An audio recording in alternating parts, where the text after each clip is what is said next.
Gonna shoot a closer update of the Audi S5, aka 2008 Audi S5.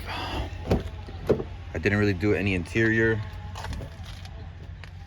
because the interior is pretty blown, so just gotta get the right passenger knee airbag, the driver side knee airbag, the driver airbag on the steering wheel, the dash, passenger current airbag, and driver current airbag.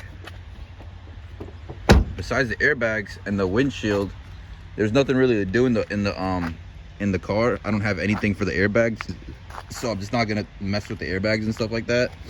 I'm just focusing more on getting it drivable, and so I can get it ready for paint. Yeah, so I'm gonna do a better walk around. I didn't really show the good side, I really showed the bad side, but it's not, I don't know if you guys think it looks bad or it looks bad, but it's not too bad. I just have the trunk thing here, the wheel, so I can have the battery charging. So I got the battery charging, and I don't want to lock it and do all that extra shit and climb through the inside the trunk.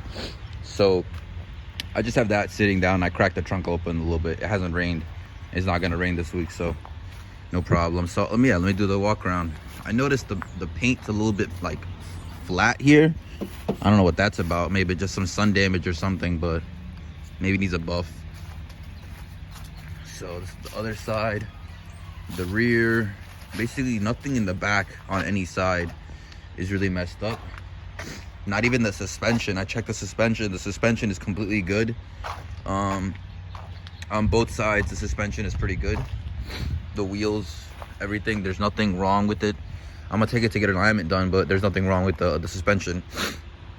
Majority of the hit and how I'm thinking this happened, just because how I removed the way it was hit, was it took the front end of the impact